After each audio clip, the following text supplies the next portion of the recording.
Starting. And yep, we're live. So hello and welcome to episode 40, not 60, of the semi-weekly podcast for Mobile Tech Talk. Drill me a headphone jack.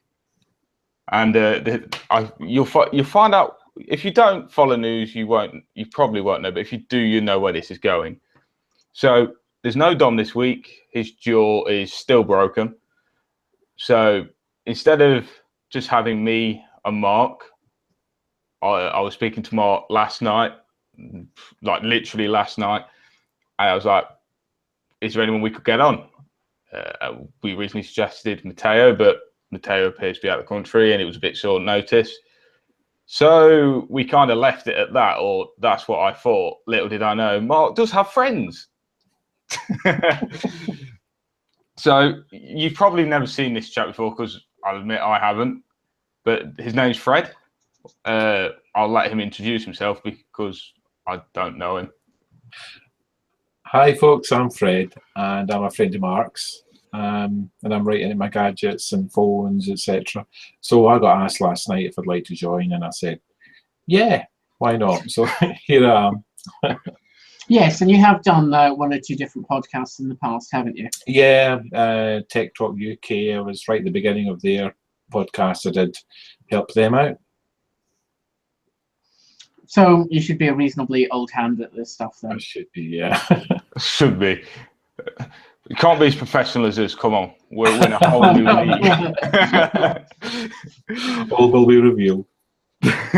Right, so have you got any social media that you want to plug at all just before we start? I'm on YouTube under, now it's under Freddie, let me see, fredglaser@gmail.com. Stick that in and you'll find him on YouTube. So we'll go with the first one. Now, if you think we've been hammering on about it, yep, we've been hammering on about it. The news comes in quicker than we... Is it quicker or thicker? Is it thicker than we can say it? Yeah, whatever. It comes in thicker than what we can get it out as. So if you don't know, and if you've been living under the rock for the past, what seems like a month, the Note 7 we know has dodgy batteries, and it's some really scientific thing that I do not understand. But Samsung have... Let's just check I've got the right one here. Yep. So Samsung's brought out reports of fake claims against the batteries exploding. Yes, which this was something I think I predicted last week, the week before, when lots of these photos and things that were coming out, how many of them were people just claiming? Samsung has revealed that essentially lots of things that they've found people reporting online when they've tried getting in touch with the people claiming that their Note 7 went all of a sudden can't produce the phone, can't produce any evidence of having the phone or any evidence of the thing going up in smoke. So Samsung is essentially calling people out and saying, yeah, a lot of this is bullshit. We know there's problems, but most of the shit that you're hearing is made up. Yeah, so on this article, we've got a breakdown of the false reports by country. So there's 9 in the US, 3 in South Korea, 2 in France, and then the following all have 1. So that's the UK, Canada, Singapore, Turkey, Vietnam, Croatia, Romania, Iraq, United Arab Emirates, Czech Republic, and Lebanon. That's the one. Yeah, because Lebanon, that's never been in the news ever before. So why would you have ever heard of it? Yep. Uh-huh. So since this is Fred's first time here, I assume you've got a whiff of the Note 7 fires over the past... Yeah, I have heard about it. First off, do you have one? Because if I remember, you were a big fan of giant Samsung phones. This is a Note 5. So you say. No Note 6? Yeah, they just decided to abandon that to tie in with the S7 and the S7 Edge, I heard. Oh, see, I heard the Note 6 was released, just not in all markets. Yeah, they were weird with it. They Yeah, it was more of a fail. It was more like the Windows program, Windows 8.1, Windows 10. Yeah, they just decided it would be out of sync if they brought Note 6 with the Galaxy S7 and 7 Edges out, which I think would have differentiated it better, but they decided to keep it all under the same 7 category. Yeah, bizarre things like Sony with their Z4. It's like, Z3 Plus everywhere, not Japan, but in Japan it's a Z4. Mm-hmm. Yeah, I don't get why companies do that. I don't know, marketing people. Yeah, I don't work in marketing, not my thing. So yeah, but I was just going to add that the Note 5, the fast charging, I notice when I do that, because I think it was one of the first Samsungs to get that, it does get quite warm when it's on fast charge. You can pick it up and you can really feel it. And that seems to be where the problem is with the Note 7. It's on charging and it must just obviously get far too hot. So the Note 5, I do notice it warms up, but also notice on fast charge, the battery, it doesn't hold its charge if you compared to doing a slow charge, a normal charge. So I don't really think there's a super benefit with fast charge other than an emergency. But I believe the way fast charging works is it puts a higher current through the battery, which I think if people do, it has been known in earlier generations to negatively affect the battery. Yeah, it can shorten the battery life overall, I believe. Yeah. Are you one of these that use the quick charge charger all the time, or do you? I generally do, because I end up thinking, oh, I need to get this charged before I go out the door in the morning. So I quickly plug it on fast charge. But on times when I've put it on a slower charge, I've had the time, it does seem to last better. I noticed that I've had it a year now, just under a year, and it's not holding its charge as well as it used to. I think the fast charging has affected it, because that's what I mostly do. But I think it definitely wears the battery out quicker. Yeah. So do you not charge overnight then? And generally speaking, no. I probably should do that. I was going to say slow charge overnight. And then the whole room's on fire in the morning. No, that's the Note 7. That's a Note 7. Just get a fire extinguisher. Sleep with a fire extinguisher. Yeah. Although I have to say the Note 5 hasn't been without its issues either. So I'm not completely surprised when the problems with the Note 7, because I had a hardware problem with the Note 5. The camera wouldn't focus properly. I had to get fixed. And I had a pretty bad software problem with an app that just refused to update, despite contacting the vendor, contacting Google. I was to and fro between the two. They kept telling me to go back to them, and then eventually Samsung. And then all of a sudden, out of the blue, it just updated, and it was fine. That was very peculiar. But I think some of the software that the TouchWiz Samsung use isn't that good. I think it interferes with what Google are trying to do, like app updates and things. I think it's more glitchy than I've seen with Nexus devices I've had in the past. So I'm not too happy with the way Samsung do things overall.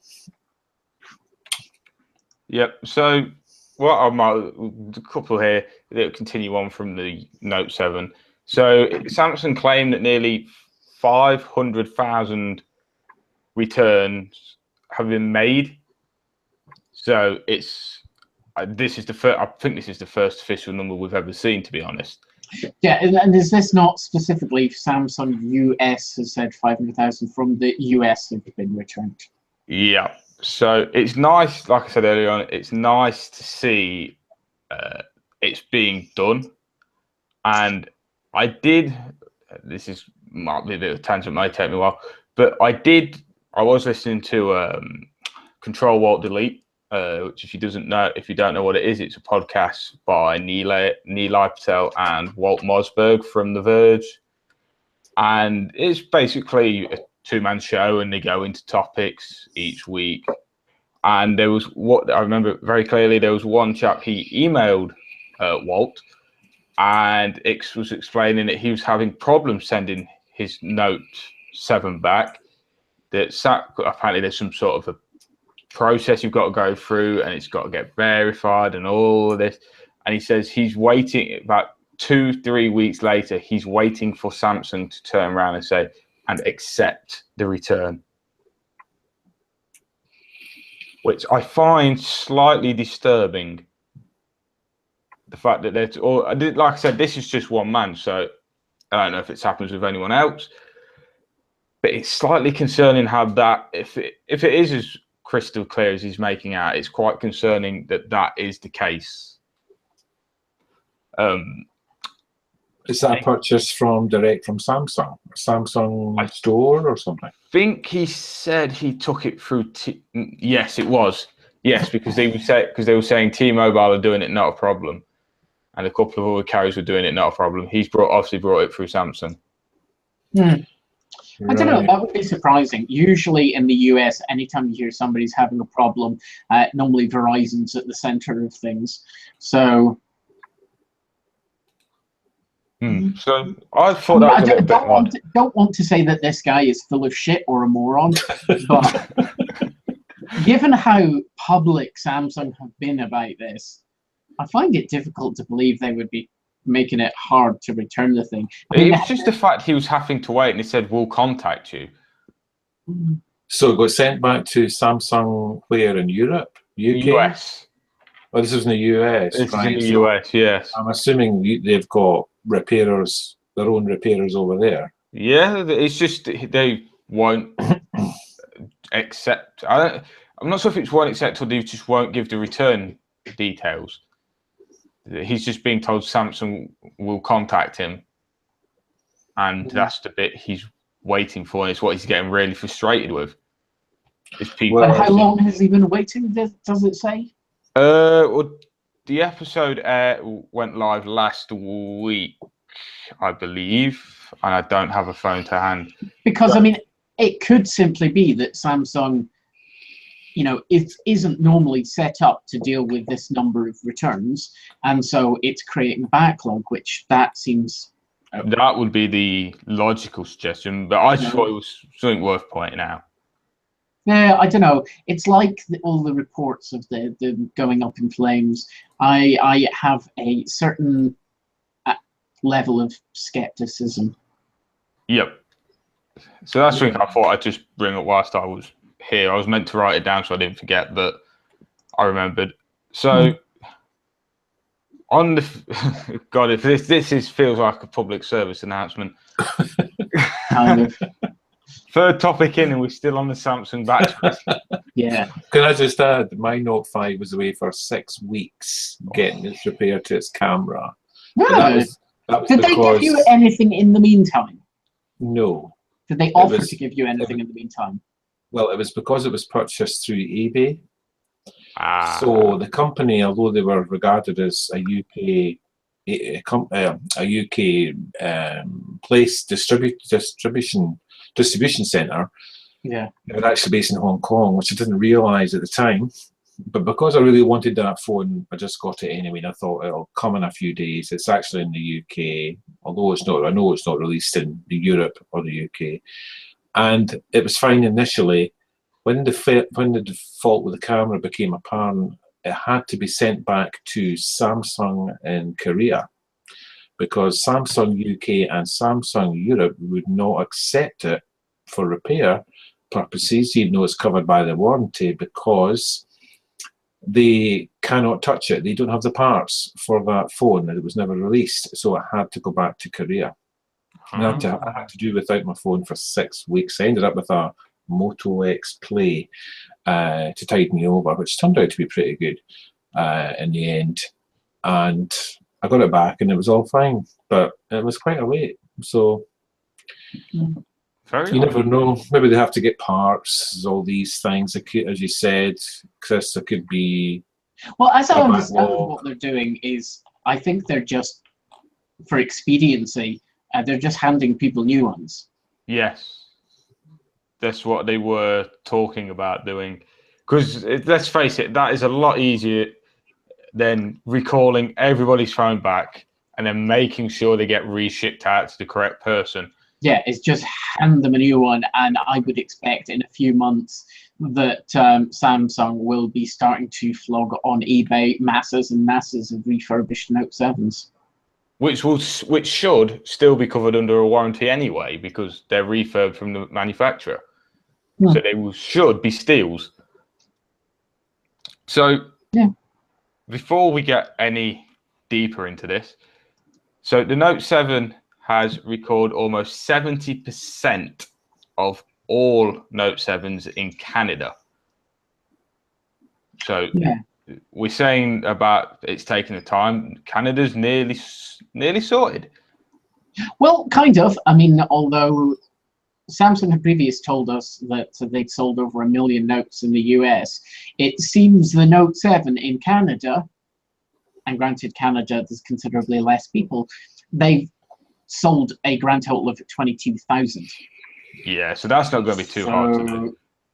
So yeah, Canada probably has the same number of Note 7s as, like, I don't know, Seattle. Yep.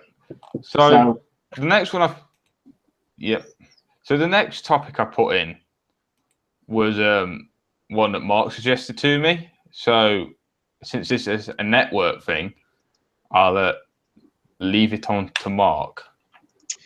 Okay, well, this was something, again, we touched on the other week, and I can't remember which one.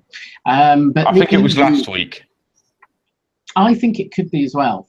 But yeah, we were saying about the EU and their killing roaming charges, and how when it got forwarded to Mr. Juncker, there was a little line added saying, oh, but only up to, I think it was 30 days, 60 days, I think it was 30 days. Was it not 90 days?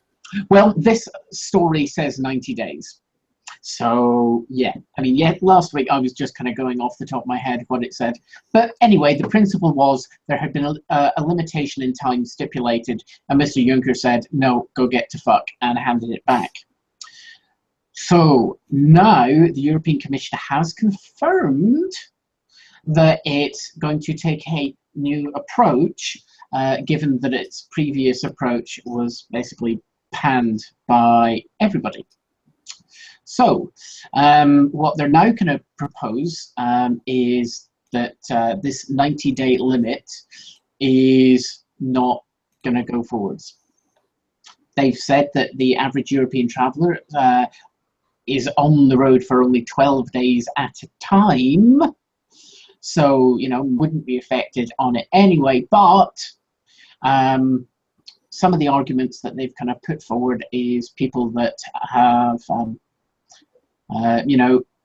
based in one country but work in another, students that are perhaps studying in a different country, so for 9 months out of the year they are in probably the UK, because that seems to be where all the students come, God knows why. They probably say that when British students go to their country, they go, why do all these British students come to our country? Oh yeah, except we don't, because we don't speak any foreign languages. So yeah, unless you're doing a foreign language degree, I mean, how many people in the UK do you know that speak another language fluently that they could actually go and study a subject in? No one. Yeah, exactly. So yeah, EU wants to do something about this. What do we think? I know it was been talked about, and I know three are going out on their own to try and do this.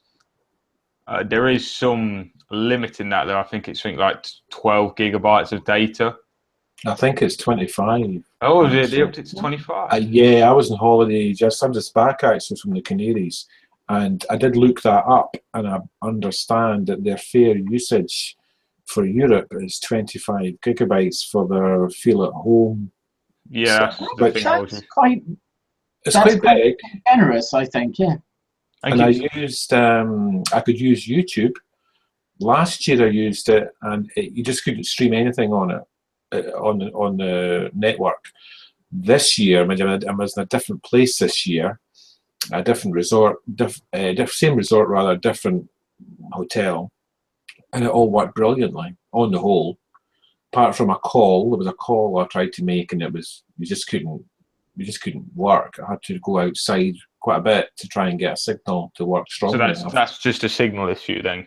Yeah, possibly, but I did notice it jumping around a bit indoors. But on the whole, I could watch YouTube in HD. Netflix didn't work very well, strangely. It did work after a fashion, but very poor quality. But everything else worked fine. I imagine Netflix possibly wouldn't work due to, obviously, their bigger files than YouTube videos, so possibly buffering. It felt like there was some kind of throttling going on. Yeah. Because Netflix worked on Wi-Fi. When I was in the hotel's Wi-Fi, it worked not that brilliantly, but it did work. But it just was very, very poor on the mobile connection. It almost consistently failed to load. So I think they are throttling it, although they're saying it's to feel like home. On the whole, it works. If you live at home and you have terrible coverage. Yeah, I mean, the thing is, we all, I've heard lots of people kind of bash 3 for this. However, what I'd really like to see is somebody with a SIM card for the same network that they're attached to and see if there's a performance difference. Because it could just be the network that you're physically connected to is shite and it's the problem. Possibly. So I've used a local SIM just to add in. It was a Vodafone Spain SIM in a MiFi device a couple of years ago, and the difference was like night and day. I mean, what you could do indoors on it, you could do all the things you can do at home. It worked like a proper. There wasn't even 4G. It was just the H+ on the display of the device, but it was perfectly acceptable. So they're obviously doing something, but possibly. I mean, I don't want to say that they're not doing something. I don't know whether they're deliberately doing something, or perhaps they're just saying, oh well, if we have a really, really small pipe, then what a shame, it kind of inadvertently slows all the traffic down. Oh no, how terrible. Well, there is I did see something about where they say that they do let the local network that you're roaming on, they have priority, the users of that network on the island, for their own services. So if there's a high demand for something, you'll get put down the list. That's what I've heard, and it does make sense from what I saw. There were certain times of the day things worked better. Yeah, possibly. It's just I would like somebody kind of to really sit down there, with a bunch of devices from all 4 UK networks, from in several countries, and sit there with local SIMs on the same network and go, right, this is what we got from the UK one, this is what we got from the UK, O2, this is what we got from UK 3 on Spanish network, blah, blah. Yeah, I know what you mean. And get something kind of more concrete and definitive going on.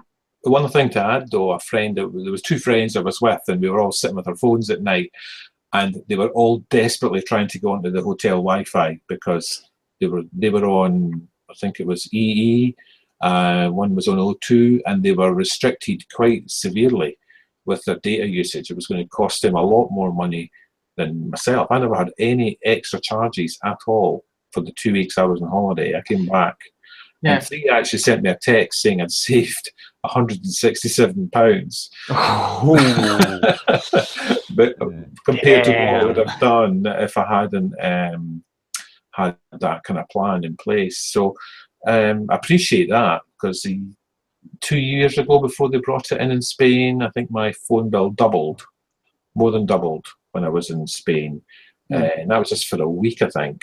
So yeah, it's made a difference. Yeah, well, we spoke about that again sort of last week, where we were saying is it Vodafone's for £3 a day they'll give you your same, and it's like, well, actually £3 a day if you were there for a whole month.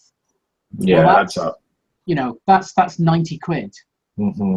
Mm-hmm. You know, if you were paying 90 quid a month on top of your bill in the UK, which, Mm-hmm. say, for example, is 30, I mean, that makes that a very expensive, you know, that's £120 a month. Yeah. That's costly. So in theory, from the EU, they essentially want to make it all go away. You can use like 3 at home or feel at home, and all the networks have to abide by it. I think it's really good if it comes in, but then with Brexit, that could all disappear by 2020. We might end up losing all that benefit. Potentially, you know, once we do leave the EU, then we would no longer be bound by, depending on what rules we agree on leaving. But of course, there's nothing to stop the UK government saying to the networks, "Yep, you have to comply with the same regulations." Yeah. So whilst I think it's a good time to move it on. So whilst we're on the subject of 3, what you got your picket, you got your torch ready, and your pickaxe. Kind of, yeah. Yep. So super voice. I tell you what, it's just going to be more humorous if I pass it on to Mark again. Okay. If you're offended by swearing, you might want to go away now. Because give it about 10-15 minutes and then come back. Yeah, I saw, you know, in my tweet feed the other day, 3 going on a bit more again about their 4G super voice. Why the fuck they're calling it super voice? Fuck knows, because what the fuck is super about it? Really?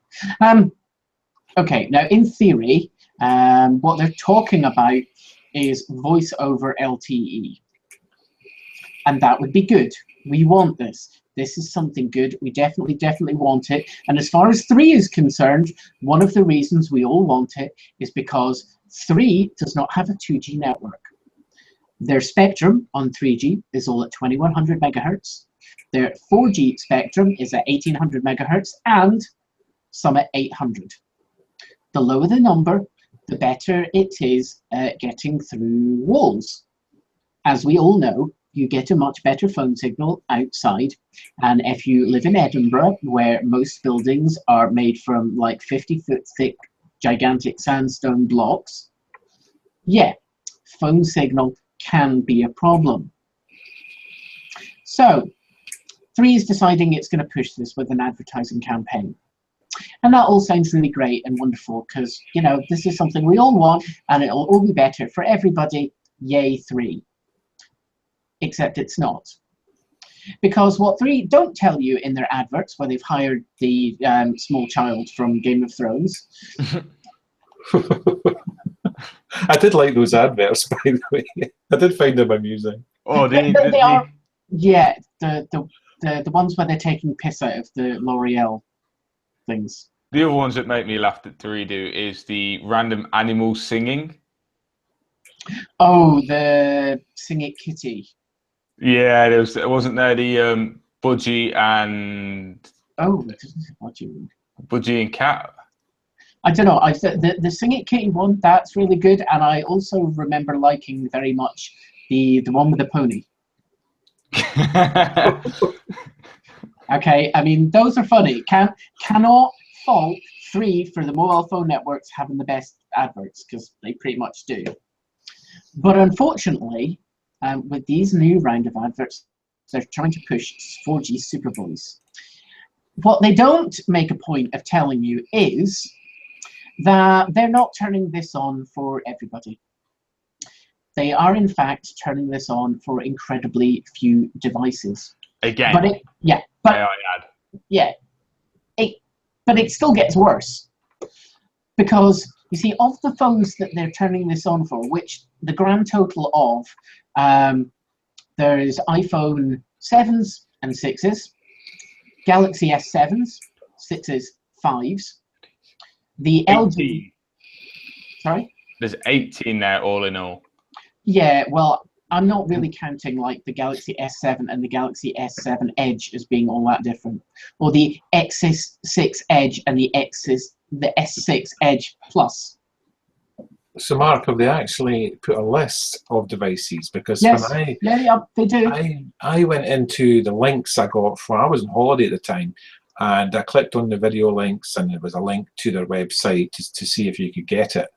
And it gave you a drop down for your manufacturer of your phone, and I followed that through. Mine wasn't covered, so I tried the Note 4, and it did come up saying that you type in your postcode, it said I was in a super voice area. But yeah, what you do is you keep scrolling down on that page. I've just thrown it into the group chat. It's also the one that's in the description as well for anyone at home. Yeah, you scroll away down to the bottom, and it tells you the list of phones. So like I was saying, there's the iPhone 7s, 6s, Galaxy S7s, 6s, 5, the LG G4, and the G4 Compact and Spirit. That was just a cheap phone. And the Sony Z5 and Z5 Compact. Those are the only phones this is being switched on for. But it still gets worse, because it's only being switched on for if you bought one of those devices from 3 directly. Which, in this day and age in the UK, and if you're on 3, there's a high likely chance that you're probably a techie anyway, and you didn't buy a phone from 3, because I know I certainly didn't. And I don't think, well, Mark wouldn't, because he owns a Nexus 5. No, I mean, I have bought handsets from 3 directly, because, you know, they're a really nice, easy company to deal with. If you walk in and want a pay-as-you-go phone and say, can I have a blah, please? They go, yep, sure, here you go. And that's it. Unlike, say, EE, who make you wait around for 40 minutes. And then try and sell you something else at the same time. Oh, fucking EE. Would you like a cuddly toy with that phone? Yeah, I mean, seriously. Like, yeah, EE and BT, perfect customer service match. But yeah, so basically, 3 normally really love you for lots of reasons, but this is bullshit. Get it fixed. Just fucking enable this for all phones, not bloody, like, according to Chris, 18 different handsets that have to be bought specially from you. Why? Why? The whole fucking point of standards is that you can buy a phone from anywhere and it should work anywhere. You are choosing to be dicks about this. Have you contacted 3 about this, Mark? No. Right. I have in the past asked them, you know, if they could explain why they're doing this, and I'm going to presume that the level of which I have spoken to anyone at 3 is not informed as to why, or more likely the staff don't really even know what the fuck 4G Super Voice is. They don't know what. Probably the case. They don't know what voice over LTE is. Funny you say that, Mark. I contacted 3 today, the Giles store in Edinburgh, and I asked them about the Super Voice, and I'd seen the adverts, and asked them about what this really meant, and the guy knew less than me. It became very obvious, and I was quite disappointed. He didn't sound like he was. Were you surprised in the slightest Well, that you walked into that you contacted a phone store and you made it? This is as a bit of a techie. This is one thing I find really bizarre, and it kind of annoys me. And I'll take this case for example. I was in my local Tesco's at one point, and this is a Tesco. So it has the phone shop in the back. This is gentleman, I'm going to call him a senior, just for the sake of it. And he had a BlackBerry Curve 8520. So we're going back, it's an old phone here. And he was looking for something to upgrade to. So this gentleman, it depends how loosely you want to use that term, obviously the first thing he tries to sell him is a Moto E. Yeah, okay, I can see where he's coming from. Moto E, basic, cheap, as Dom's shown as many times, they're actually pretty good phones. Now, this chap, this senior, obviously had bigger hands. And the bit that I found really bizarre was not, 2 to the left and 1 up was a Doro. And if you've read Dom's review of a Doro, you'll know for someone that's not tech literate, a Doro is perfect. And thankfully, this chap didn't buy. He went, I'll come back later. I'll think about it. But it was just a question of you're trying to. They have no clue, and that's what I'm trying to make. Is I could have easily turned around in that conversation, turn around and says, if you want a cheap phone, it just does because this was all this chap. He only used a BlackBerry because it was his grandkid's old phone, and this is I could have turned around and gone, yeah, get that. Just because the thing I find it's so frustrating because they don't know. They just walk in and they're told, right, sell this. This is what we want you to sell. Yeah, I mean, that happens a lot. And to be fair, I've never really kind of done this in Tesco. The only ones that I have dealt with personally in the last couple of years have been 3, and I bought 2 phones from them, both occasions in 2 different stores. Absolutely painless experience, like so easy. So, I mean, to be fair, I wasn't asking them very difficult questions. I was fairly, I knew what the things were. But they didn't try and dick me around. They didn't say, oh, no, do you want maybe this? Whereas my experience on buying way back in the day, the Lumia 735 from EE, back when they had the Fitbit offer, and basically that's what I wanted. I wanted that, an excuse to buy the phone, and I thought a free Fitbit, well, there's a good reason. Going to one store in Ocean Terminal, they had the phones, but they couldn't sell me it because they didn't have any pay-as-you-go micro SIMs, whichever one it was that the phone takes, they didn't have. So they couldn't sell me it. And they couldn't just sell me like a £10 top-up voucher, because you have to, because they didn't have the SIMs for it, the correct size. I was like, well, just like let me buy any SIM, because I've got other phones, I don't care, and just let me give you the £10 for the voucher. No, we can't do that. At my prodding, they eventually I asked, well, maybe if you don't have it, do maybe one of your other stores perhaps maybe have one? Because, there's like about 10 of them in the city, so... And she's like, oh, yeah, they might. Did they not offer to ring, or did you prod them for that one? Again, it's like, well, do you not think, could you maybe phone them and find out before I just, go on a random tour of the city?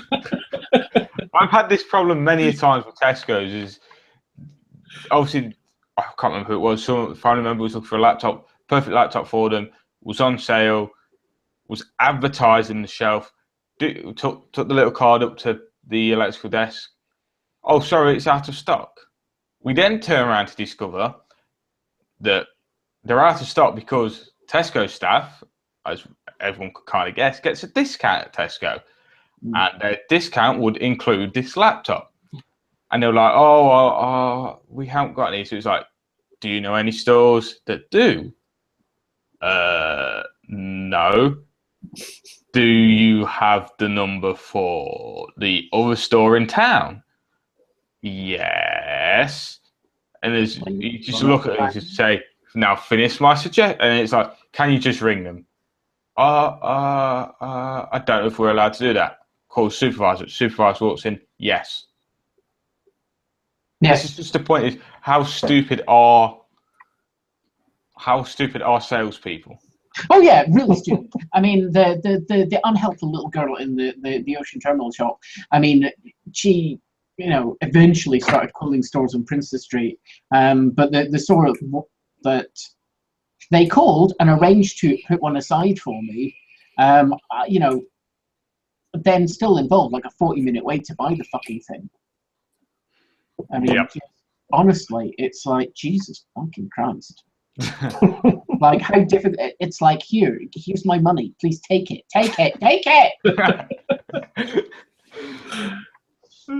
So just so we'll leave 3 alone and just yeah. in general. And just to clarify, let their wounds. Yeah, normally for most things we love 3. 3 is on the whole really, really, really far and away the best network in the UK. But on this one issue, 3 are being assholes. Yeah, and I don't understand why. I can see no reasoning why they are doing this. Another thing I would like to point out is, if you do listen, please just leave us alone. Don't do what you did to Mark last week, like BT did to Mark last week, and just mess his line up. because as many people know, when we do the high quality versions, we record in Audacity, cloud upload, and blah blah. Me or Craig mix them together, job done. Yes, last week we were waiting on Mark, and his internet went right down to a crawl. Yeah. Just after we were talking about BT as well. So. Yeah, and if we were talking about BT and EE, it wasn't anything good. No. Yeah. So we've talked about the carriers. We've talked about Samsung. Let's move. Yeah. Well, yeah, we've talked about all the bad, shitty stuff, about things blowing up, about government screwing everybody, about 3 just being asshats for no reason any of us can fathom. And shitty retailers. Yeah. Although, we do have another sort of sad story. It's the last one, and BlackBerry are possibly closing their hardware division. They're looking like it. Nothing's been fully announced, but it's being highly pointed towards. Yeah, which I don't know. I mean, this is not going to be a shock to anyone. And what I suspect it might be is that BlackBerry are going to shutter its own stuff, and they're going to do what Apple does and outsource future designs to Foxconn. Possibly. Now, this is obviously not. It'll be a couple of months since the D-Tech 50. So it is a bit odd to see, but the first thing that comes to my mind is I'm really surprised they lasted this long. I mean, as I mentioned earlier, this gentleman was using an 8520, and the only reason he was using it was because it was his granddaughter's and she didn't use it, because I spoke to him afterwards. And I really am surprised. I don't know about you, Fred. I don't know if you ever followed BlackBerry or if you ever had much love for them. I had friends that had Blackberries, and I always used to laugh at them because I thought that's such an old technology.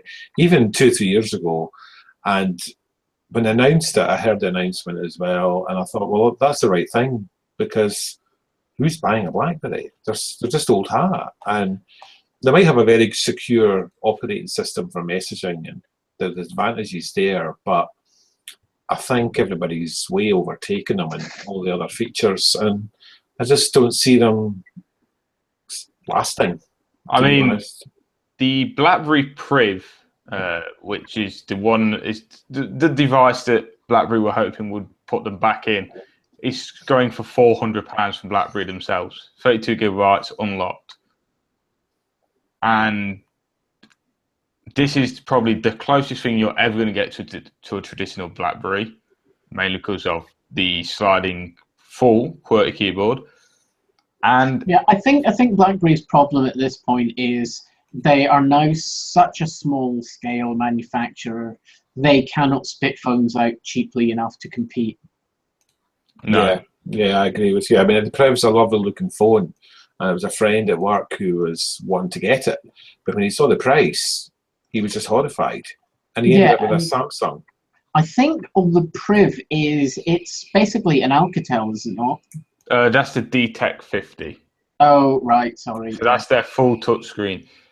I know. Yeah, I mean, this is what I see BlackBerry. I see BlackBerry becoming a software company. They might offer some handsets, but they're going to be basically somebody else's hardware, and they just BlackBerry slap stuff on it. I mean, earlier on in Slack today, we were talking about phones and some stuff. And if you don't know, if you're new to, you probably won't know, but back in, I believe it was April, Dom reviewed the Priv, and he kind of praised it. He really liked it. Besides it obviously being more than, I think, 5 inches, which is Dom's personal preference. One of the things I reread his review, and if my memory serves me correctly, one of the things he did complain about was prices. It was just too damn expensive. But that's been their problem for a while now. That's been their problem for a while, and I kind of where I see this, a lot of this comes from, is they're trying to target businesses, and this is another conversation we had. All business items are always overpriced.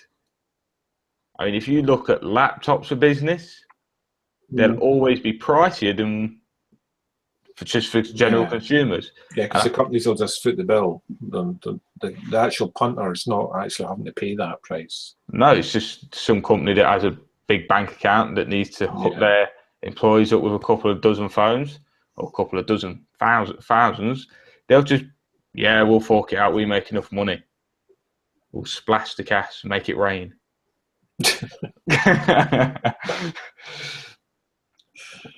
So that's not surprisingly, like I said, I'm surprised it lasted this long. Am I sad? No, not really, because quite honest, I gave up on BlackBerry quite a few years ago. But since one door closes, another door. As one door closes. Yeah. Now I think we're done with all the sad stuff. Yeah. And now we have some like fluffy bunny stuff. Yeah. Well, this next one, I saw. I'm like, oh my god. It was like mine blown like a Note 7 battery.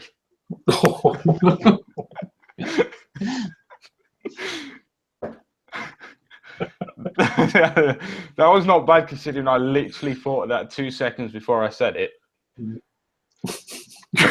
Yeah. Although, in fairness, this one will make you look considerably more douchey than a Note 7 will. So come on, enlighten me. Okay. This is a Kickstarter project called, I'm going to assume it's pronounced Signal. SGNL, and you look at it and think, what the fuck? Its tagline is "Make phone calls with your fingertip," which isn't dodgy at all. So, what this is, and it does seem kind of a bit weird, it's a phone watch strap. The idea being is you can attach this to, whatever watch you want, a normal watch. If you want to attach it to a smart watch, you can also do that too. It uses, standard watch fittings. And it would appear to essentially be a Bluetooth headset / hands-free in the shape of a watch strap. And it uses some sort of, I presume, gyroscopic sensor to tell when you have stuck your finger in your ear, and that will enable you to answer calls. I think it's to do with bone conduction as well. I think there might be some bone conduction there. Maybe. It doesn't seem to really go into much detail. I mean, the video they have is just obviously showing you bits and pieces on how it works, and obviously from what I've just got it open, and they're obviously advertising this with normal watches,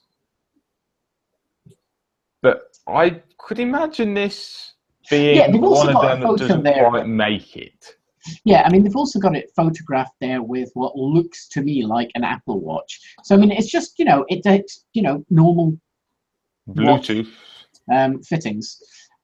Yeah, and it just connects via Bluetooth as well, which so it should work with everything. Yeah, you just use the app. But yeah, I mean, I will be really interested to see when the reviews of this actually come out as to how well this works. But they were looking for $50,000, and right now they're at 1.1 million.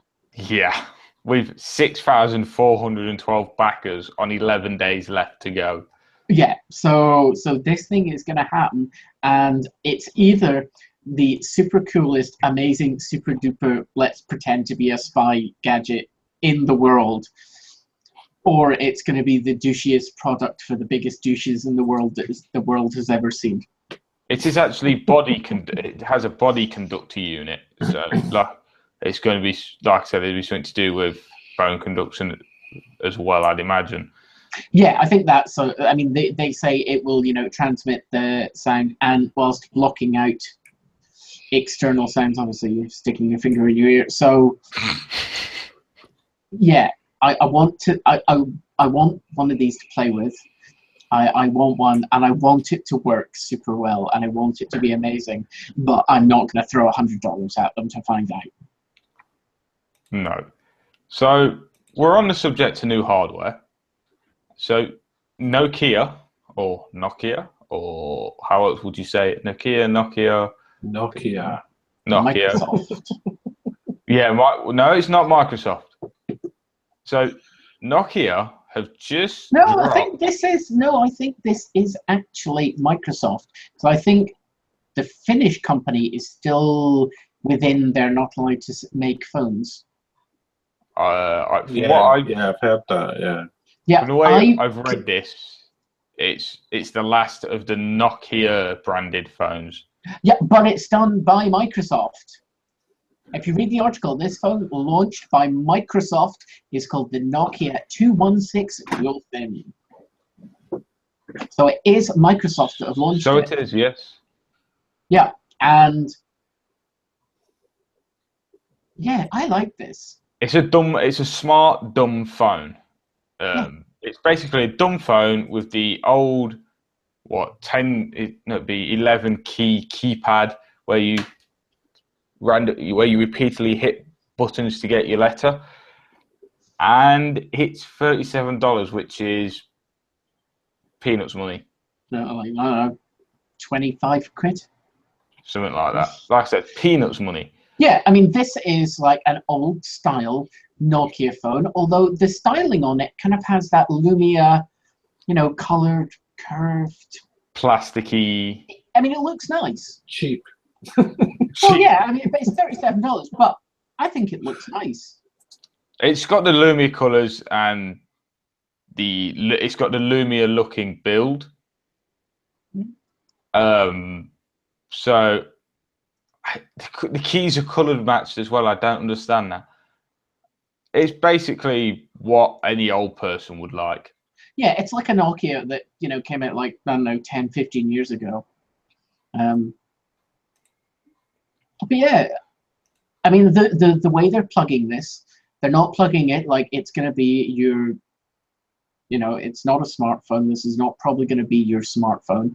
This is for people who need a phone to make phone calls, and they really need some kick-ass battery life. Yeah. So Fred dipped out, and then he came back, and now we've got two of him. Oh, right. Okay.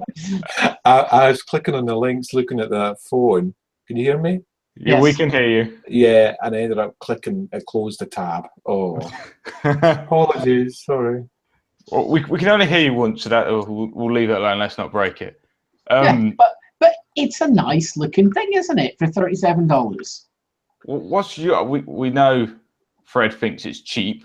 It doesn't appeal to me. It just looks like Nokia of old with a. It's like lipstick on a pig. Lipstick on a pig. It's just no. I don't think that's going to work. It just looks old. Yeah, there's one thing I've just got I've got the video playing. It has something that the iPhone 7 doesn't. Keys. A headphone jack. Oh yeah, it's got a headphone jack, and it comes with 32 gigs of storage. So if you want something that has more features than an iPhone and costs less, this is the phone for you. And it comes with the same amount of memory as the base iPhone too. Yeah. You can download apps just like the iPhone. I'm trying to think of some other things now. You can call people. You can text people. You can listen to music. I believe it even has a radio, an FM radio. Something you don't have with an iPhone. Yeah, to be fair, I don't think it's so. I mean, I think this is their aiming for India. Yeah. This is for people. Makes sense. Yeah. I mean, this is for people who want something cheap that's actually quite functional. It's going to have, it has, fantastic battery, and they're not in a lovely air-conditioned office all day where they can sit with their phone constantly on charge because it's, it's at 50% by the time it's taken to drive home. Yeah. So. Yeah. I mean, this is not a main phone. This is like your backup. This is your old people's phone. Yeah, or you're going out and getting Mature pissed for, person. Yeah. yeah, or something for, you know, a Friday, Saturday night when you're out getting pissed and you want to take your phone, but yeah, you know, if you drop this and lose it in a drunken stupor, you know. It also, one thing I was going to mention, it has a selfie flash as well. So, Does it? yes, it does. I didn't realize. I totally went straight past this at first. But if you reopen it and click the video and just have it quickly playing it early on after showing you the product, it pulls around the front and it has a selfie flash on it. Oh, there you go. I mean, it's quite a lot of spec for, I think, for what I looked at as being £28. Yes. So I'm not buying one.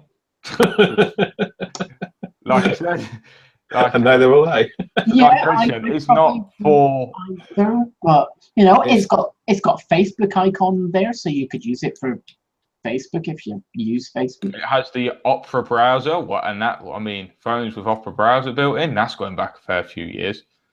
Yeah, but so you mean you can use stuff. So yeah, this is what I would probably define as the perfect phone for a senior. A dumb yeah, phone. I guess your granny. Phone. Yeah, your granny would probably be fine using this. She's going to be able to use it, no problem.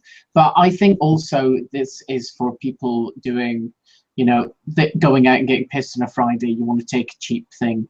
If you're doing, you know, sort of, activity weekends where you might accidentally fall in a stream, you know, you want a phone because you need to be, you know, able to call the helicopters to come and rescue you when you get lost.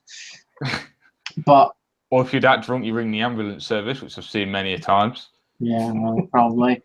But yeah, I see this as like a potential nice, like, little backup phone for things. So we'll leave them alone, and we've got the last two topics. So we'll just literally be running over an hour by a couple of minutes. Yeah. When do we know? So if you remember last week, we mentioned how Allo, or Google Allo, and I've just see Mark having flashbacks to a dodgy friend. the theme tune is now playing in my head. Pretty good. Hello. So we said last week. See, Fred's of an age. He'll remember the show, don't you? Oh yes. Yeah. I'm only 25. Yes. Okay. Yes. Now I remember how young I am compared to everyone. So Allo, we said last week, was leaked to be coming out some point in that week. I believe it did come out on the 21st, but yeah, it's here. And my reaction is yet another messaging app. I've opened it. I've seen various first looks at it. Our own Dom has been messing around with it. And it is literally just another messaging app. It's all I can honestly say. It's basically WhatsApp but made by Google. And let's face it, who is going to convert? Well, I think it's interesting. Elaborate, please. I think it's one of those things that some people will, if it suddenly became cool to use, like WhatsApp did, it could take off like a rocket. It could, but I'd like it to, but I don't think it will. No. Why at this point would anybody put faith in a Google messaging platform? Because, like, what? I mean, we've had G-Talk. I don't know what I was going to say, G-Talk. We've now got Allo, which is separate from their video messaging app, which is Duo. Like, seriously, why would anybody have any confidence whatsoever in this lasting? I mean, yeah, I know what you mean. And this is the problem, I think, when Google brings things out, is they bring things out, they very quickly decide that it's not getting the traction they want, and they kill it. So yeah. It can be an expensive mistake. When I purchased Google TV by Sony, one of their boxes, and that wasn't cheap. Best part of £200, and within a couple of years, 2 or 3 years, they're not supporting YouTube on it. They've changed it, and it became useless because Google just dropped things just too quickly. So people don't have confidence in what they're doing sometimes. I know, absolutely. I mean, the one that still irks me is Google Power. They killed that, and it's like, seriously, why on earth? Like, for anyone who doesn't know, Google Power was you could upload your smart electricity meter readings to it, and it would, like, chart shit and stuff, and I liked it. And Google decided they were killing it because not enough people were using it. Google obviously completely ignoring the fact that a lot of people just don't simply have the damn things yet. Yet also ignoring the fact that the UK is going to be converting the entire fucking country to these stupid smart meters at ridiculous expense. But no, Google got fed up and killed it. Yeah, so I put a tweet out, a couple of days ago, and it was the basic tweet of what I had installed at the time. So it was obviously Allo, Duo, Facebook Messenger, Hangouts, Slack, Discord, Skype, WhatsApp, and Snapchat. 9. But hang on, make that 10, because Google on the 6P, Google give you their Messenger, which is basically just an SMS client. So that's 10. Like, do we really need more messaging apps? I mean, I have since deleted Allo, Duo, and there was one more I deleted. I think I went back to just use Hangouts for text. And it's just to the point where we have too many. Plus, there's WeChat, there's Viber. Does anyone want to list any more off for me? BlackBerry Messenger, that's still a thing. Skype? Did you mention Skype? I said, yeah, I mentioned Skype. Yeah. Trying to think of some now.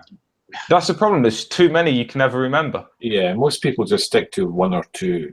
Yeah. WhatsApp, Facebook Messenger. Oh, Telegram. Telegram, yeah. Yeah. Like I said, the standard ones you get is like Facebook, WhatsApp, which you could argue same thing, and by the same company, but Facebook, WhatsApp, and text. That's all people tend to use. Yeah. I mean, I do have Instagram installed. That does have direct messages, so you could kind of class that as a messaging app. Twitter, again, I suppose, direct messages. Anything that you can send a message is a messaging app to me. Yeah, there's also not something that I particularly use, but shall we say friend-finding dating apps? Yeah. I know there's lots of people that do also kind of use those to chat amongst friends because they know their friends are sitting looking at it. So, I mean, there is an awful lot of these different things out there, and Google is just adding another one. One thing, I will apologise. You do keep hearing my phone going off, but I cannot locate it on the desk. Literally, because I had to.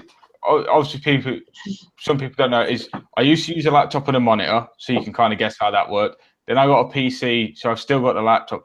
But where the laptop was sitting, I just threw a load of crap. Literally just put it all there because it was useless space. And when I went to put the laptop on the desk earlier, I just went with everything. And in the process, I may have lost the phone. Oh, there it is. Found it. Yeah, see, this is what smartwatches are good for, because you can tell your watch to make the phone make noise. The problem is, and I mean, this could be an editorial subject possibly. Oh, Moto 360. Well, spotted. Second generation. Oh, do you still have one? No, that's the first gen. Is it the first gen? It looked like the second gen. It's been okay, actually. Yeah. Mark's the smartwatch whore. I'm just down to. One smartwatch, two fitness trackers. Well, the Moto 360 is gone. I sold it. because Did Mark actually sold something? yeah, I know. I also sold shit. What was it? Not the. It was the square one that I had. The other square one. Was it a cheap Chinese thing? Yeah. That's probably why I don't remember, because there's that many cheap Chinese Oh smartwatches. shit, I can't remember. Yeah, it was the one I bought. Actually, it was the one that looked really like the Acer Android one. It had the exact same look. You mean Asus? Oh, that's it. The same watch. Yes, it had the same look. It looked exactly the same, but you know, it was vastly cheaper. So my brother-in-law has that now. Yeah. So So the silver one, my dad has, I think. this is the problem. When you get to be like Mark, you have more products than you need. Yeah, there's a certain sort of level of like things that are like How many sitting on phones have you got, man? desk. Hang on, there's more. I know there's more. Yeah, but I'm having to like bury them out from like cables.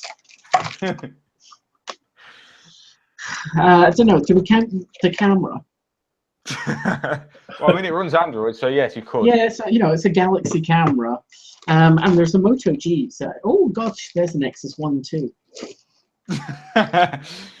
Yeah. So I forgot where we were going with this. Yeah, Google too many products, and so nobody trusts them, and nobody will use it. Oh, there's the thing. Yeah, do you remember that Sphere thing that Google were bringing out? The Nexus Q. That looked gorgeous. It looked gorgeous, but it was and then a it just retarded died a bit. product. It was a retarded product. It was too early. And then came the Chromecast. It was stupendously expensive, is what it was. Yeah, that was the problem. It was too expensive, and it came too early. Well, not that it came too If you were early. to release that now with Android TV, well, not so much now, but when Android TV first launched, if you were to the problem with it, at a reduced price, it probably would have sold. The problem with it was when they launched it, they included, it had built in its own speaker amps, so you could connect proper speakers to it.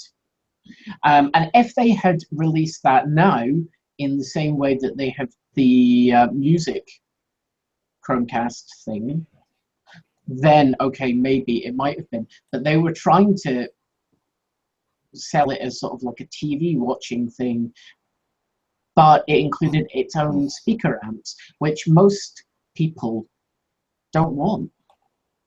No. So it made the product vastly more expensive than it needed for what its target audience was. Yeah. Because it was like it was really expensive. Yeah, it was quite a lot. Yeah, I mean it was hundreds. I think it was quite heavy as well, you know. You could probably kill somebody with it. Well, again, you know, it had proper speaker amps inside the thing. Yeah. You know, and when you compare that with the Chromecast that came out, what, a year or so later, and it was like $30. That caught me by surprise. I wasn't expecting that. Oh, I think everyone at $30 went, oh, fuck, hell yeah. And ran out and bought one. Yeah. So, I forgot where we're going. Google has no direction. Google like us, shit. has no direction. You know, I said we'll be a little over an hour. Yeah, it's now about an hour plus. So, yeah, let's keep going. So, we'll move on to. Well, this has actually works kind of well. We'll stick with the subject of YouTube and iPhones. So, if you couldn't tell by the title, I called it "Drill Me a Headphone Jack." YouTube has videos on there now of people saying that if you drill a hole in your iPhone 7 at this specific point, you will find a mysterious headphone jack. When the story is, you're not. No, totally. If you have an iPhone 7, you totally need to drill a hole in it and you'll get a headphone jack, we promise. Honest. Not really. Please don't. Yeah, no, I mean, one, yeah, in the comments, there's people sort of saying, "Are people really this stupid?" And other people commenting that people that might be that stupid would be people that bought the thing even though they wanted a phone with a headphone jack in the first place. Because that's what I think. If you wanted a phone that had a headphone jack, then buy a phone with a headphone jack. Here's the solution: buy the 6S. Job done. Yeah, or buy any other phone in the world that's not an iPhone 7. Buy the Nokia thing. Buy that Nokia 216 instead. Yeah. What country was that video from? Was it America? I think it was America. Yeah, I haven't looked at it, but I was just watching it, and a bit I find staggering, and I can see why people thought this was as he was drilling, the screen stayed on, and he then proceeds to unlock it and start using it. And bear in mind, he's not keeping this thing flat; he's moving it around. I see why people did this, but then again, are you really that stupid? Well, clearly, yes, in this case, you're about as stupid as a retailer. Oh, that's mad. Absolutely mad. So, we've made our opinions of the iPhone 7 pretty obvious over the past couple of weeks. But, Fred, what's your opinions on it? Well, I used to have iPhones, believe it or not. A long time ago, I had the iPhone 3G, 3GS, the 4. And only switched away from Apple's iPhone for the fact that this Android phones had the bigger screens. And I jumped over to the Nexus, the Samsung one. I loved that. Nexus. Yeah, and I never looked back. And now the iPhones, I think they look nice, but I just don't like the Apple ecosystem. No, iOS is designed for people that are so stupid they would drill a hole in their phone. Yeah. I know people that have got iPhones because they cannot cope with a real smartphone. It's like a phone that acts like a smartphone for people who can't really handle a real smartphone. The one thing I will kind of praise Apple for with the iPhone is, let's say you lock yourself out of it or you do something like that. It is ridiculously easy to get it unlocked because all you have to do is connect it to iTunes. But on the flip side, it's kind of annoying how you have to do it with iTunes, whereas with Android phones, you can boot it into what I believe is safe mode or recovery mode and wipe it that way. But that's literally all I can say about it. I can praise them. I mean, I had the iPad Air 2 for review over Christmas last year. And as much as I enjoyed kind of using it, I was really bummed out by the ecosystem and the way it was kind of forcing you to use, obviously, Apple devices. And the biggest problem I had is with Instagram. And I'm only picking Instagram out of this because it's the only app I use that come across this, where Apple have apps for the iPhone and the iPad. And let's say your app, so Instagram, doesn't have an iPad app. You can toggle to go to the iPhone store, download it, and then it just zooms it in. So you essentially have an app designed for a 4 whatever size screen, or the iPhone 6 screen size, on something that is a tablet. And that's the one thing I hated, where it was with Android, it just scales it. And I had the Smart Tab Prime 7 in for review, and take Slack for example. Obviously, you have your main chat, and you swipe to get the little sidebar which has all the channels and all your direct messages and everything in. Because I think this is where Slack did it. Because of how big it was a 10.1 inch display. It had the toolbar, the menu bar, and the chat. Whereas with iPads, all it would have done is just given you the big chat, and you would still had to swipe. Yeah, there's something kind of very much feeling about it that it's like a Fisher-Price designed an OS for 2-year-olds. Yeah, I think you're right. iOS does not really seem terribly modern now. No, I saw a video on the original iPhone. Pocket Now were doing it. They're doing a feature on, because iPhone 7 had come out, and they were showing you the original iPhone. And when you saw iOS on the original iPhone, it looked so familiar. And the guy said that. He said it really hasn't changed significantly. And that's very true. I've got the iPad as well. Which iPad do you have? I've got the Pro 12.9. Oh, wow. The Air 1, Air 2, and the Mini 2.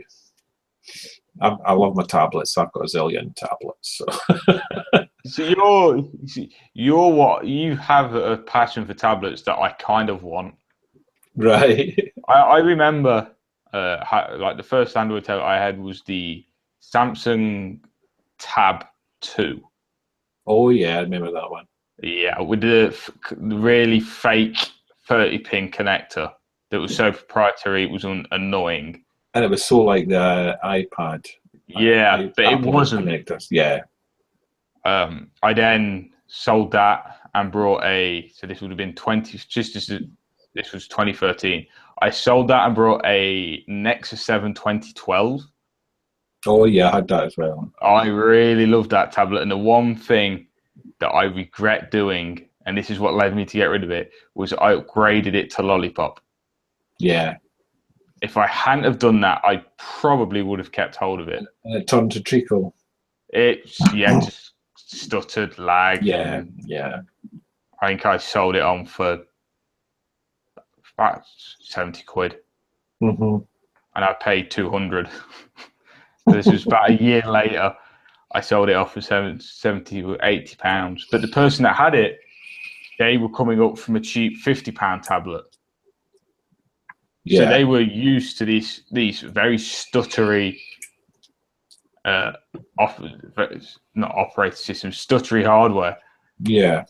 And I look at tablets, and I always wanted to start reviewing tablets. And I've done quite a few phones. I did the iPad, and the iPad was kind of like, And then when Vodafone announced the Tab Prime, I was like, hell yeah. And it just feels like phones are advancing, but yet tablets are just sitting there. Yeah, they're not really going that far. No, it's the convertibles. Mm-hmm. To be honest, I think Google, like when they left Jelly Bean and they killed the tablet OS display versions. Do you mean Honeycomb? No. Honeycomb was when they started, but when they went to Lollipop from Jelly Bean, I think they killed. Oh God, which one was it? I think it was Honeycomb.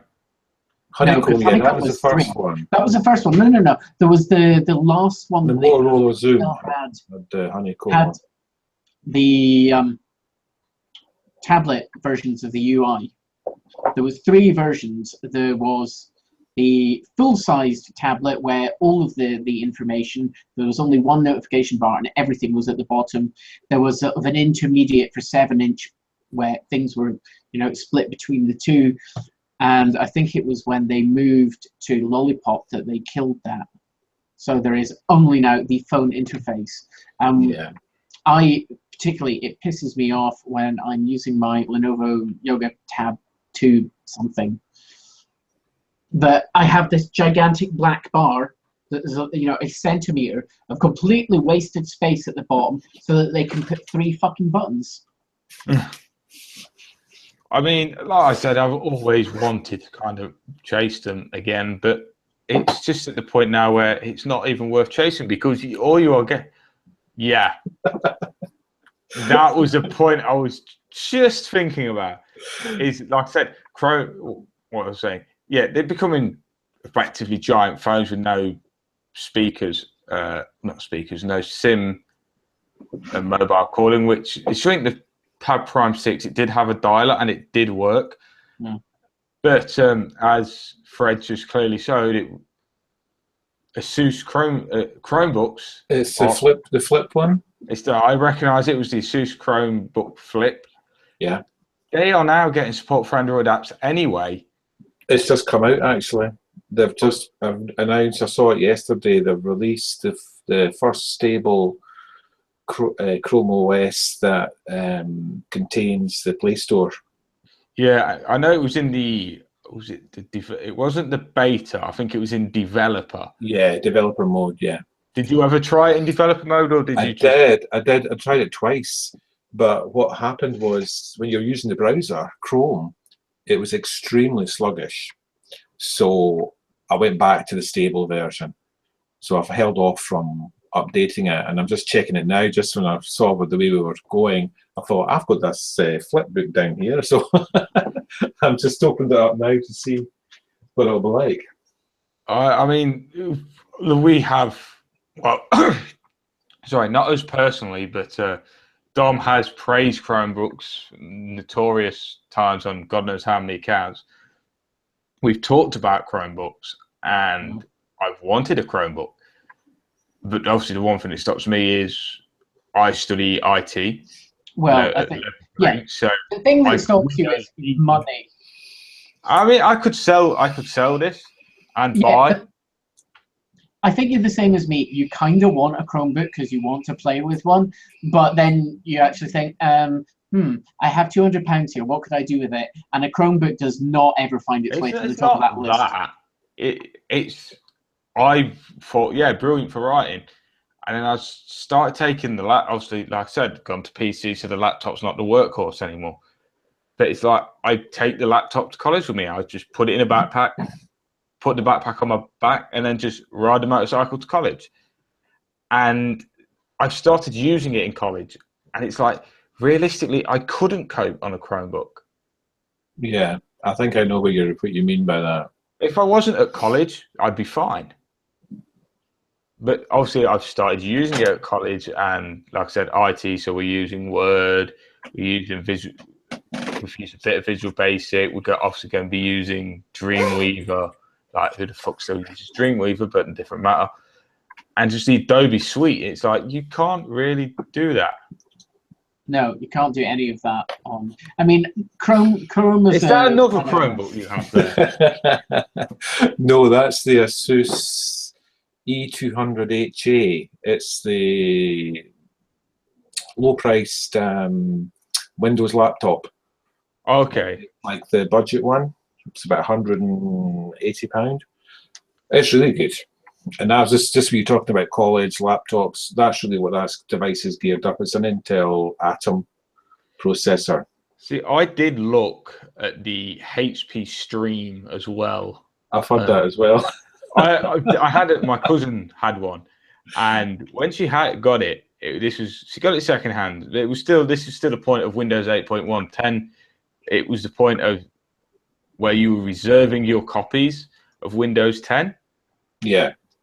And I remember using it. I remember thinking this was the bigger version because they did it in what, 13 and a 15? 11.6, 13-inch as well. Yeah, so she had the 13-inch. And I remember using it. It was like, this is really good. But I couldn't see it working for me because, like I said, some of the software. And this was a point where this laptop was the workhorse anyway. Yeah. I was using it as a desktop. Mm-hmm. But like I said, it's a secondary device. They're actually really good. I used it on holiday, the Stream. The only problem I had with that was the Wi-Fi kept dropping. And I think it's a hardware fault. So it got replaced. And I ended up with the Asus, which has got the AC Wi-Fi. And it's brilliant. It was really good. Yeah. I mean, it's a place for all these different devices. Yes. Well, there is. Although the only thing I think that really puts me off the little Windows ones is they all seem to have 2 gigs of RAM only. And I'm sorry, but no, Windows on 2 gigs of RAM is not happening. It is restrictive. And I saw that HP have just upgraded the Stream to have 4 gigs of RAM. So yeah, I think that's coming out. But I think that's better. But to be honest, I want Dell to make one, and I want to be able to open the fucking thing up, and I want to be able to stick in whatever stick of RAM I feel like. Yeah, it'd be great if you could do that. I agree. This one has 4 gigabytes RAM, and it's fine. And the other thing I have found that is a great workaround, if you don't want too much, is to take a netbook. The one I picked up had an SSD in it anyway, but slap an SSD, a cheap old SSD in it, and install Linux on it. And that works surprisingly well. Obviously, don't use the Samsung NC10, which I know Mark has used many times when it was on XP, because it's just a little bit too old. Mm. Yeah, that was a netbook, wasn't it? Yeah, it was a netbook. It was a 10.1 inch netbook. It came in white. It came in white and black. The model I have is white. Also came in blue, I believe, as well. I had a black one. I've got the white one. It's just up over. Yeah, I had a black one. It was actually a great little machine. The only thing that was wrong with that machine was at the time Intel were only pumping out single core Atoms. They for years didn't do anything with them. And I think that's where the problem is with it. That CPU was, if that had been a dual core, it would have made a huge difference. But yeah, it's just too slow. Yeah, it just was. But the actual physical form factor, it was a great sized little machine. Yeah, I used it on holiday 1 year. It was brilliant. It was great. So, since we appear to have tangented off again, I mean, we were saying to Fred, because I'll put it this way: earlier, the reason we're so late on starting, if you watch us live, is I set up, Fred joined, and started speaking, and I thought, wow, I'm going crazy. And then Mark joined, and no, I wasn't going crazy. Fred had some slight audio technicalities, and I'll let Mark describe how he said it was. I think it sounded like one of the lollipop people on Helium. Yeah, so we must have spent half an hour trying to diagnose that. Yeah. What did you do in the end? Just restart the computer? I just rebooted it. Must have been some glitch somewhere. I put it down to Windows 10. Put it down to Windows 10. Yeah, this is the thing about Windows. For all the fact that we all bitch about it, and absolutely everybody does. Everybody uses it. Yeah. Because let's face it, it's kind of the most... Windows 10, well, Windows in general is like democracy. It's the worst possible operating system except all the others. Right, so we've been going for nearly an hour and a half. Yeah, so we should probably shut up. So I'm gonna start making my way through the ending. So once again, thanks to Fred for joining us. Incredibly short notice. Yes, it was. Yeah. I mean, you're welcome to come on future podcasts as well. Oh yes, I mean, well, I'd love to. My joke is like, oh right, Dom's not going to be here. This is going to be me and Mark for a third week running. How many people want to listen to me and Mark for 3 weeks? Yeah, so nobody to tell us to shut up. Yeah. Let's get someone on. Let's try Matteo, because everybody knows Matteo, and Matteo's been everywhere. Mm-hmm. He's on holiday, so I was like, oh, okay, we'll just go with it. Nope. Mark had a contact. Mark's contact, aka Fred, said yes. So we were like, oh, let's bring someone different on. So, like Mark said, feel free to message us or message Mark, and we'll always try and get you back. Yeah, I mean, to be honest, I was just thinking, with the amount of shit that you go through as well, you can be a contributor to the site as well if you want. Make you write crap. Yeah, I mean, we're always looking, but no. So, like I said, thank you for joining us. So, as usual, I'll do the usual outro. So the website is, of course, www.mobiletechtalk.co.uk. The Twitter. Oh, we're not doing the what's coming up thing. I haven't written anything down, so I wouldn't know. Okay, well, I was just going to say, because they're sitting on my desk, and I sort of fished them out. Here goes another half an hour. But no. Some interesting. More earbuds. Yeah. In-ear monitors, as they're probably called. What ones are they? That is those ones are the Trinity Audio Sabers. And I don't know if you can see, I currently have the red filter on them. I think they come with a total of 9, or is it 11 filter options? Oh, I don't care. Yeah, a lot. And these are the Trinity Audio Virus. That sounds like a really dodgy name. It's VYRS. So, it's internet spelling. But those are also really quite interesting. And they have filters too, but I think they've only got like 5 or something. But yeah, those should be coming up in the next week or two, as is a bunch of other things. That's just hidden around. So, oh yeah, also I think I mentioned these last week, but I've now got the 2 of them out of the box. The Beast. Curiously Funky. Oh, they're good headphones. Like these are lots of fun. Yeah, these were mentioned last week. I do remember them.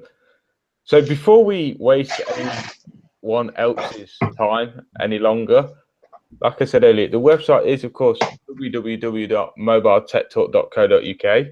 The Twitter is @MTTFeed because somebody has Mobile Tech Talk and won't give it to us. Instagram is Mobile Tech Talk. Facebook is Mobile Tech Talk UK. And YouTube and Google Plus, you should know the drill by now. Just literally search for us because we're not big enough for fancy URLs. And then, of course, we do have Patreon, which we've kind of neglected, but I believe we are trying to sort out. So it's patreon.com/Mobile Tech Talk. You give us a little bit of money, we can make some better shit for you. Like I said, thanks to Fred for joining us. Thanks. You're welcome. Thanks for Mark for putting up with 3 weeks of me. That's fine. Because God knows how anyone can put up with 3 weeks of me. I don't know. Same way we put up with 3 the network. The same with people that carry Note 7s. They just put up with it. Or they go whoosh. Until it blows up in their faces. Yeah, there was actually, just occurred to me, I'm sure somebody, I saw tweets go flying by that I think it was Air Alaska were ordering everyone on their flights with a Note 7 to turn them off. Which they think would be a fix, but as we know, it kind of not, because it's lithium. And you're not allowed to stick it in storage holes. But no, before we go on any longer and go across an hour and a half, we will be back next week. Hopefully, we said this last week, hopefully Dom will be back. If not, you may end up with just me and Mark, or you may end up with me, Mark, and someone else. Who knows? Ooh. So, yeah, see you all next week. And I can't find my maths.